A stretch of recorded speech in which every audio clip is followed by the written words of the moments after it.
Olá, seja muito bem-vindo. Está começando o DC Notícias Web desta segunda-feira. Você pode acompanhar pelo YouTube através do QR Code que está aí na tela. Veja os destaques dessa edição.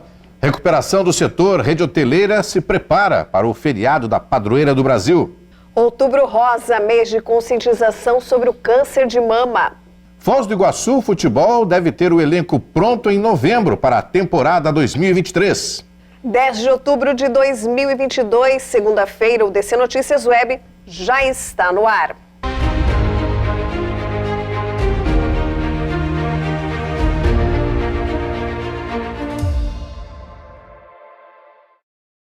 Olá, nós abrimos a edição do DC Notícias Web desta segunda falando sobre o mês que traz um alerta sobre a importância da prevenção e do diagnóstico precoce do câncer de mama. Nós conversamos com o médico mastologista sobre precaução e cuidados.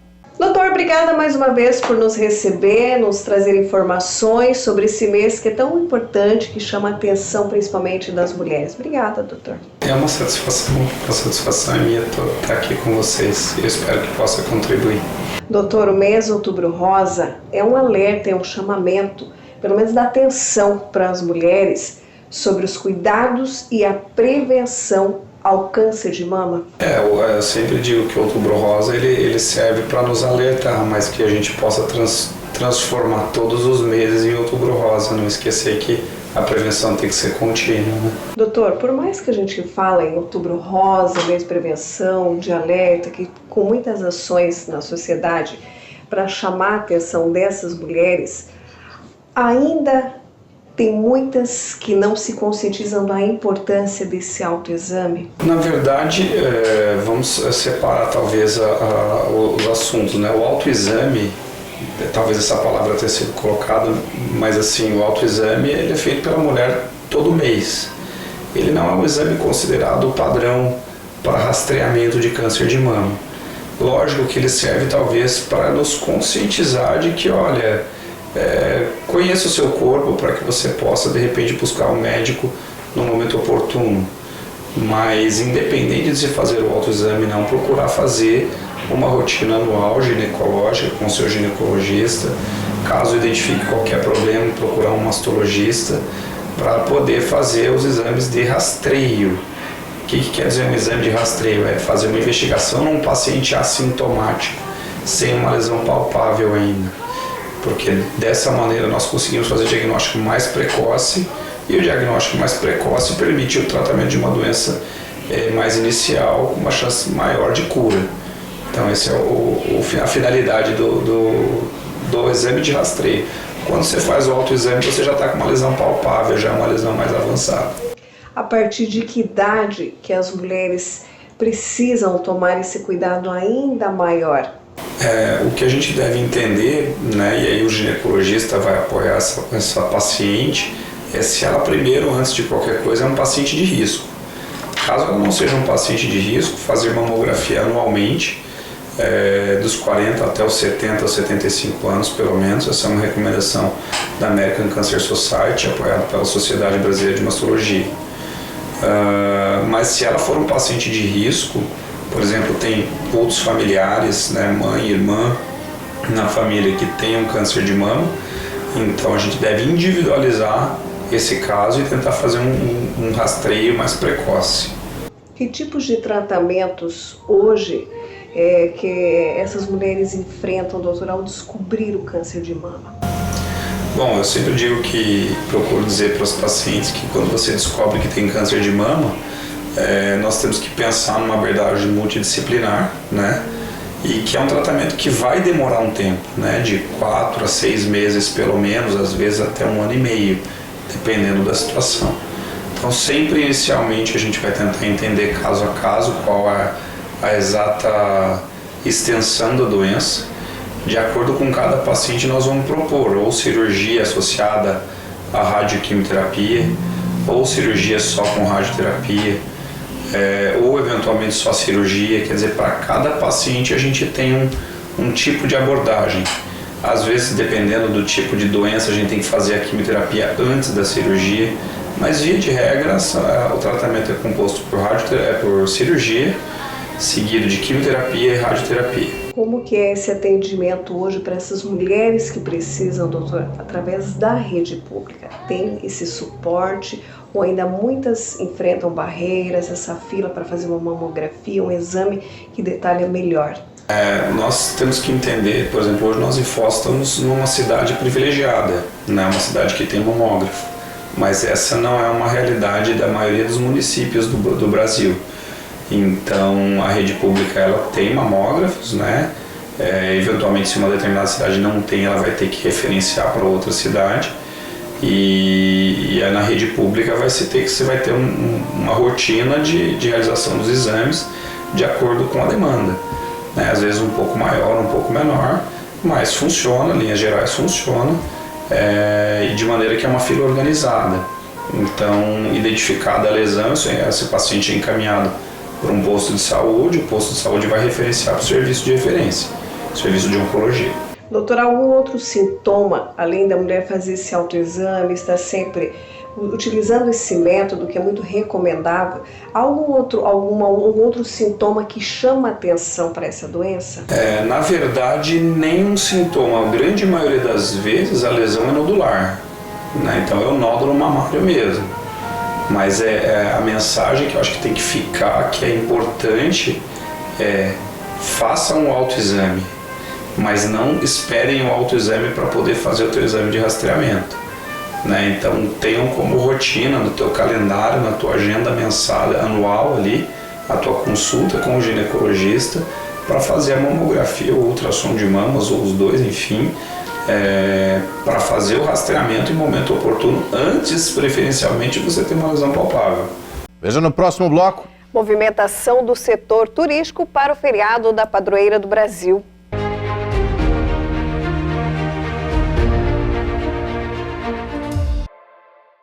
Servidores que ganham até R$ 2.500 vão receber auxílio alimentação de R$ 300. A Câmara aprovou o projeto de lei que institui o auxílio alimentação aos servidores públicos da administração direta, autárquica e fundacional do município de Foz do Iguaçu.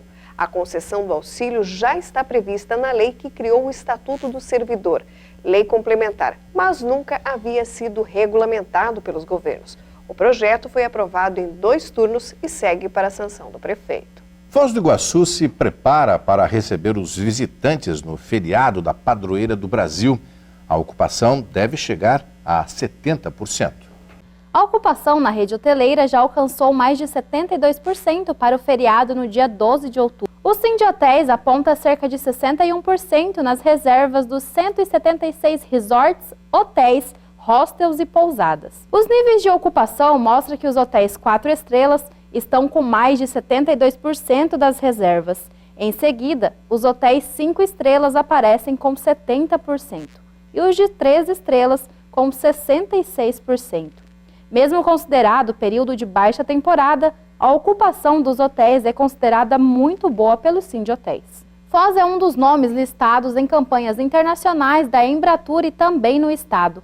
Além de brasileiros, o município está voltando a receber movimento de turistas estrangeiros. E veja no próximo bloco. Vamos falar de esportes. O time de Foz do Iguaçu, de futebol, deve ter o elenco pronto já em novembro.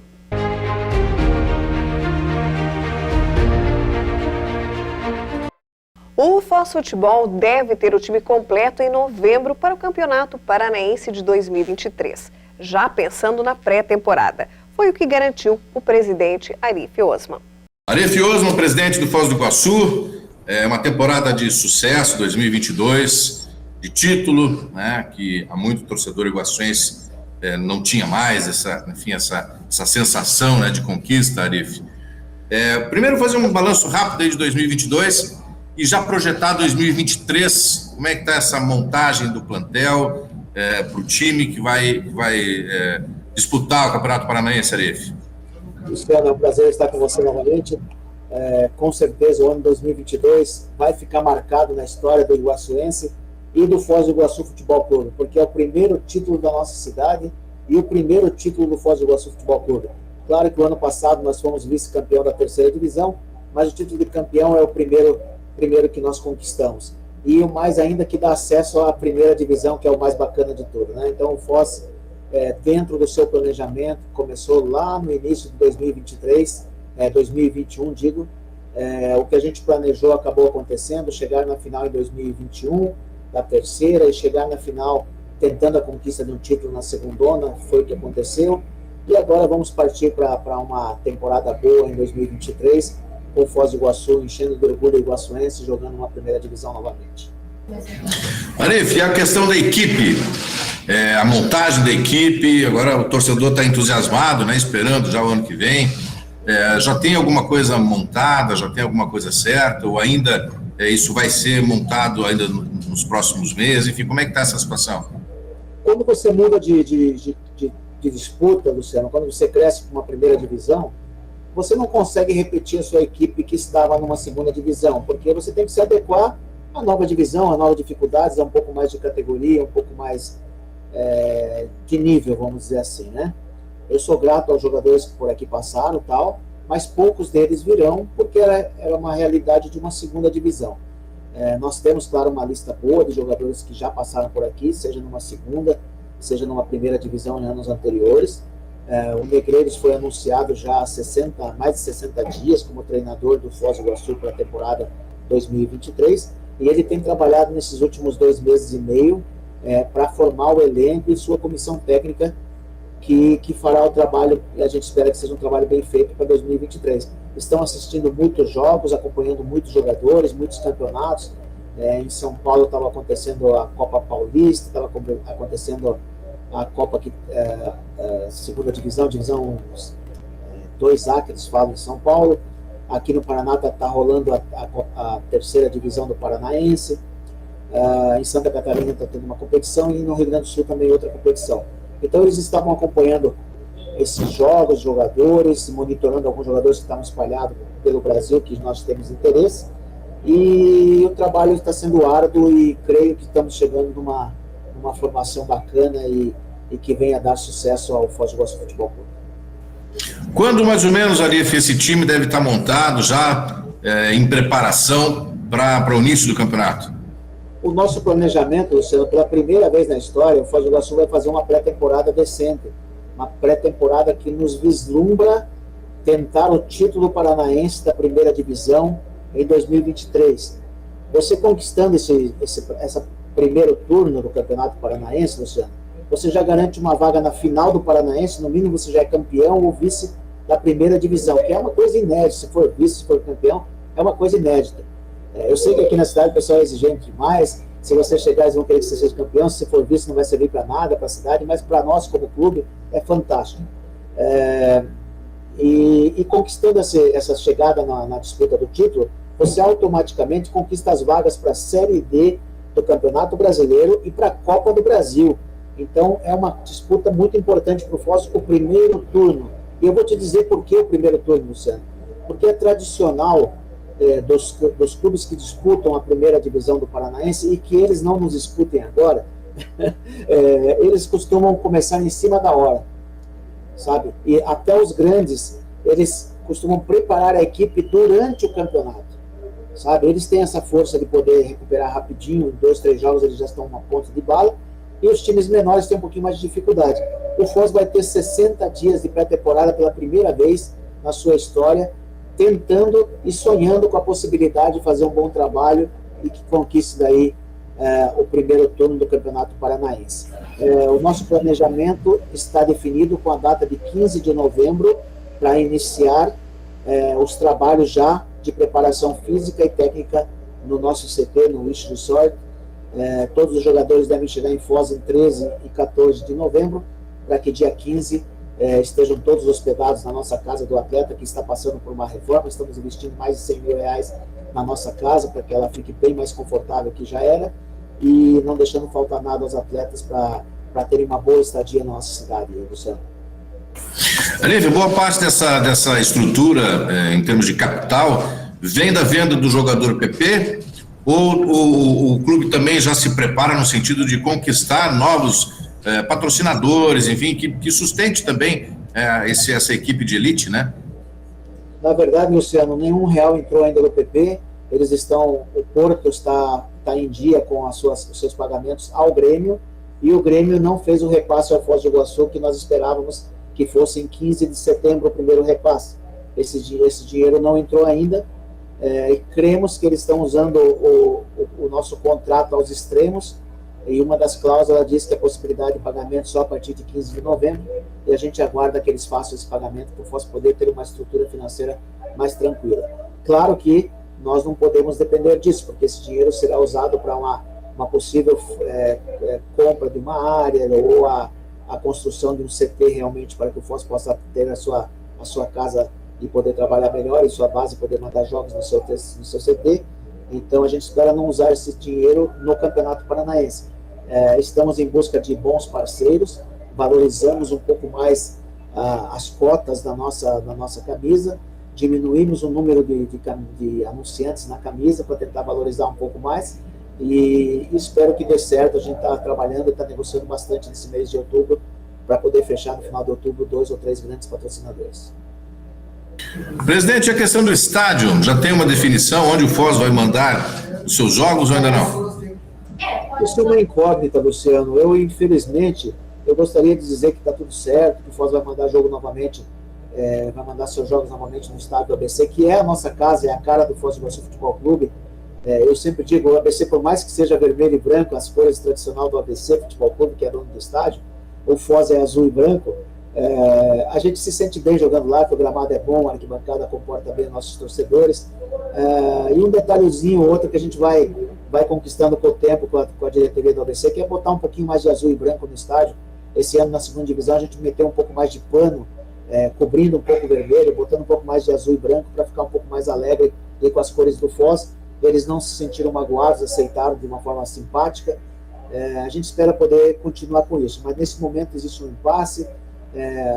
O Foz do Iguaçu é uma cidade estranha, uma cidade que tem 2 grandes estádios, um estádio que é o estádio do Flamengo, da Vila Yolanda, Pedro Basso, que foi totalmente reformado para a Copa do Mundo passada, que recebeu a seleção da Coreia. Então é um CT espetacular, um campo espetacular, cabem quase 3 mil pessoas no estádio do Flamengo. Seria fantástico como um caldeirão em cima dos adversários, mas eles não querem ceder ao Foz do Iguaçu, e a gente respeita isso, Luciano. Quero deixar bem claro, porque é deles o estádio, eles fazem o que quiserem deles. Eles priorizam os meninos do Amador e os senhores do veteranos deles, que eles fazem com muito orgulho, aliás, mas com esse motivo eles não nos cedem para que o Foz jogue, porque desgastaria o gramado. O estádio do ABC, nesse momento, eles estão pedindo um valor para nós, eles acham que é um valor justo, mas o Foz acha que é uma maneira muito cara de fazer uma cobrança desse valor hoje. O Foz não pode pagar esse valor que o ABC quer, e o Foz está negociando com eles. Espero que eles voltem atrás do que ofereceram e aceitem a nossa proposta, para que o Foz possa continuar agradando ao torcedor do Foz do Iguaçu, e o ABC fazendo parte disso. 77. Presidente, o certo é que o Foz vai ter um time competitivo para 2023? Sim, estamos fazendo de tudo para que seja um elenco forte e vencedor, que nos dê realmente a condição de chegar ao título do primeiro turno. A gente almeja muito isso, sonha com isso, e vai fazer de tudo para que isso aconteça, Luciano.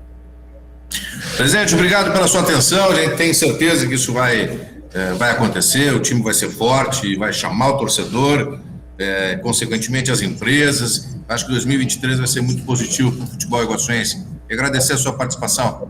Assim esperamos, querido. Obrigado pelo convite, e é sempre um prazer estar com vocês. E o URC Notícias Web desta segunda-feira vai ficando por aqui. Nós voltamos ao vivo amanhã. Obrigada mais uma vez pela sua companhia. Curta, compartilhe e acompanhe as nossas redes sociais. Até lá. Até lá.